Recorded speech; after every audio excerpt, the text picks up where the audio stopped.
Alright guys, how you all doing? I hope you're going well. Thank you all for tuning in, it's much appreciated. And what I want to discuss with you guys in this video is just my final verdict and final opinions of Evil Within, and basically what I thought about it overall.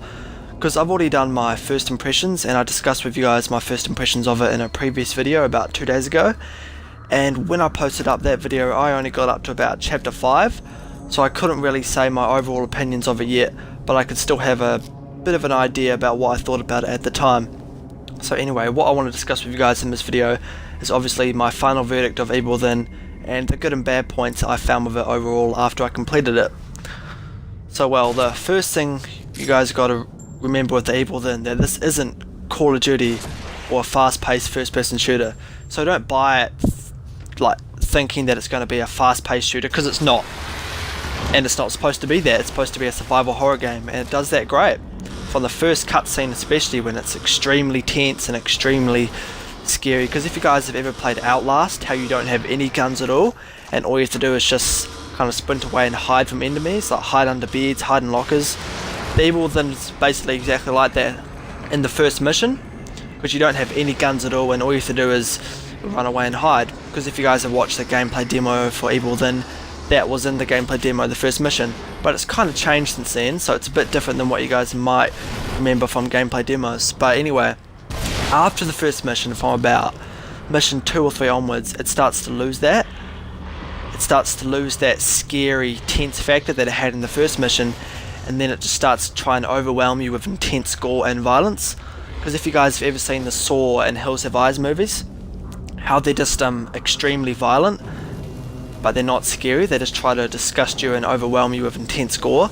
That's basically what the Evil Within does from mission 3 and 4 onwards. It starts to lose that scare factor which everyone was going on about before the Evil Within came out, how it was like going to be the most terrifying game ever made, and it's bringing back scary games. And it does that, you know, it kind of does that to a degree. It does bring back that survival horror aspect which has been gone for so many years, and I appreciate that, you know. I love survival horror games, and I had a blast playing Evil Within. It's extremely fun, but it's not as scary as people thought.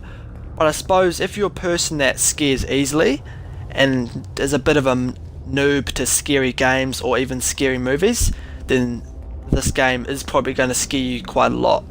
Because I'll try and put myself in the shoes of someone who's never played a game like this before, and if I do that, then it is extremely scary, and I can imagine how terrifying or terrified someone will be as they're playing it. So yeah, that's my opinion of basically the good and bad points of how the game plays. And basically what I want to talk about briefly with you guys next is just the story of Evil Within. And I'm not going to spoil the story for you guys, because as I said in one of my early videos, that would make me a dick, especially for you guys who haven't checked out the game yet or maybe haven't completed it fully. But the story with Evil Within, it is a good story, but it's really hard to follow, it's really hard to understand, and even now that I've completed the game once, I still kind of want to go through and play it again to just kind of have a prior understanding of what the story is, because I found it quite hard to follow, and I might have to do like a bit of research on Wikipedia or Google to really find out the whole story, because I'm still kind of confused about it, and there's still a lot of questions that I have that are unanswered.